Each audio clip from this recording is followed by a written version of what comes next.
Hello दोस्तों, नमस्कार। आप सभी को आशा करता हूँ आप लोग अच्छे से होंगे। दोस्तों, 200 साल अंग्रेजों ने शासन किया और उनकी एक नीति रही फूट डालो शासन करो। ऐसे ही हमारे यहाँ इंडिया में राजनीति में भी ये चीज़ आ गई है और अब इस चीज़ को कॉमेडी में लेके आ रहे हैं मिस्टर मुनव्वर फारूकी, जिनके बारे में आज का मेरा वीडियो है। और इसके थंबनेल पे जो मैंने इनको टाइटल दिए हैं उसके बारे में मैं आपसे बात करूंगा। तो चलो यारो, इनकी बारात में चलें, आज धुला ना जाए, चप्पल पहनो, मेरे साथ बोलो। 1 2 3 4।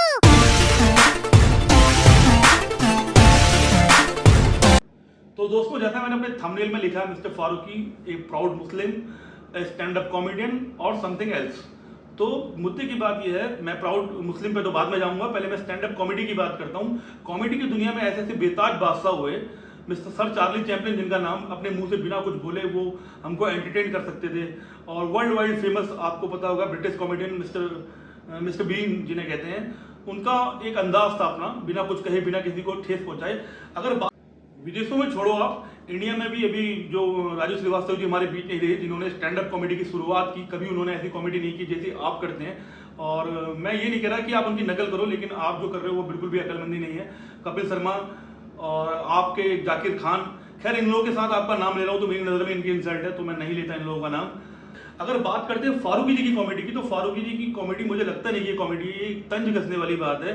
आपको एक पर्टिकुलर एरिया में लोगों को खुश रखना है, दूसरे साइड के लोग खुश हों चाहे ना हो।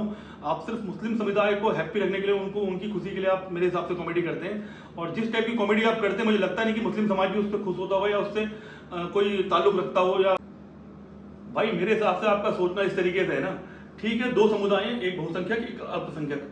अल्पसंख्यक भी अगर आपसे खुश हो गया तो उनकी भी संख्या इतनी है कि अगर वो आपकी तरफ आ गए तो आपका दाल रोटी छोड़ो, आपको तो 5 स्टार में उठना बैठना शुरू, और जो कि हो चुका है।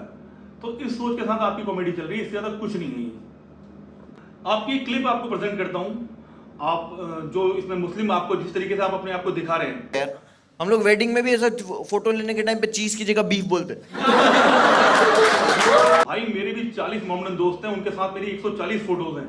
कभी भी उन्होंने स्माइल के लिए, मतलब बीफ नहीं बोला, स्माइल आने के लिए चेहरे पे। उन्होंने मेरी भावनाओं को समझ के नहीं बोला, या जैसे भी नहीं बोला, वो खाते नहीं है। मैंने कभी इस चीज में कुछ घुसने की कोशिश भी नहीं की। अगर वो मेरे सामने जिक्र नहीं कर रहे तो मैं भी क्यों घुसूं, ठीक है। लेकिन आप जो ये जता रहे हो कि ठीक है मैं मुस्लिम हूं, मैं बीफ खाता हूं, ऐसे लोग कुछ इधर भी हैं और जो उधर भी हैं, जो यहाँ पे बोलते हैं कि ठीक है यार, हाँ, जिसने दिन नहीं खाया सो रहा, वो हिंदू नहीं पूरा, उधर आप बीफ खा के मुसलमान बन रहे हो। तो ये तो हिंदू मुसलमान की परिभाषा नहीं है ना। नाजिया, आपका नाम क्या? विशाल। नाजिया क्या कर रही है विशाल के साथ? तू भाई मंच पे चढ़ के आप हिंदू मुसलमान वाली कॉमेडी कर रहे हो। हिंदू लड़का, हिंदू लड़की, या लड़की, मतलब सॉरी, मोमडन लड़की और हिंदू लड़का, उनको एक कमेंट पास कर रहे हो कि ठीक है भाई, तेरे को भी मुसलमान बन जाना चाहिए, कैंची लेके आओ पीछे। ठीक है, आप कॉमेडी में बोल रहे हो, पर कॉमेडी का भी एक सेंस ऑफ ह्यूमर होता है। ये कुछ समझ में आना चाहिए, कुछ बात चुभनी नहीं चाहिए। कॉमेडी करते करते अगर मैं आपको गाली बकने लग जाऊँ तो वो चीज़ अच्छी थोड़ी है। आप लोगों को पता है बैचलर्स को भी घर नहीं मिलता है। बहुत सारे बैचलर्स को भी इजीली घर नहीं मिलता। तो if you are bachelor and Muslim, भाई इस क्लिप में आप बोल रहे हो कि ठीक है मोमडन लड़के बैचलर, उनको कोई रूम नहीं देता।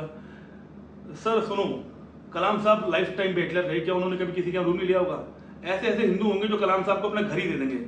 खैर, इतनी बड़ी हस्ती से आपका मुकाबला क्या करूं मैं। अपना घर, अगर जाकिर खान मेरे घर पर आके रहे तो मेरी खुद नसीबी होगी, मेरे संग खाना खाए। आपको रूम क्यों दूं अगर आपकी सोच ऐसी है? तो इसमें आपकी सोच से मुस्लिम इफेक्ट कैसे हो गया? एक बड़े मौलवी को सुना था मैंने, उन्होंने बोला था कि मुसलमान बदनाम हो जाए, इस्लाम बदनाम नहीं होना चाहिए।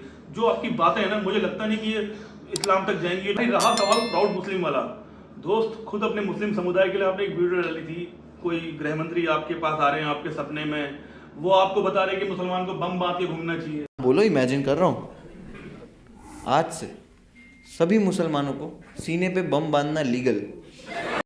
यार मुसलमान को बम बांध के क्यों घूमना चाहिए? मुसलमान को एजुकेशन लेनी चाहिए। आप खुद इस बात को मानो ना कि बहुत ज़्यादा इतनी अभी मुसलमानों में वो एक शिक्षा के लिए जागरूकता नहीं है। मुसलमान जॉब के लिए उतनी अच्छी जगह के लिए अवेयर नहीं है। उस चीज़ में क्यों नहीं आप कॉमेडी, कोई सटायर मारते उसमें? आप बोलते हैं कि गृह मंत्री मेरे सपनों में आए, उसने कहा मुसलमान को बम बांध के घूमना चाहिए। तो ये तो भाई कॉमेडी नहीं हुई ना, ये तो आपके दिमाग में भरा हुआ गोबर एक तरीके से। भाई मिस्टर मुनव्वर फारूकी, अल्लाह के बंदे हो, अल्लाह ने आपको इतना दिया है, बहुत टैलेंटेड इंडिया के अंदर, आप भी इस चीज को जानते हैं, बहुत ज्यादा टैलेंटेड इंडिया के अंदर। हर एक को मौका नहीं मिल पाता जो आपको मिला है, आपके नसीब से मिला है, आपको दुआओं से मिला है, आपके माँ बाप की। तो इस मौके का उपयोग करो। वो गंजा मत बनो जिसके नाखून आने के बाद वो अपना सिर खुजला के घायल हो जाता है। अपनी जो चीज आपको मिल गई है उसको ऐसी जगह ले जाओ जहाँ से वो किसी के काम आ सके। धन्यवाद।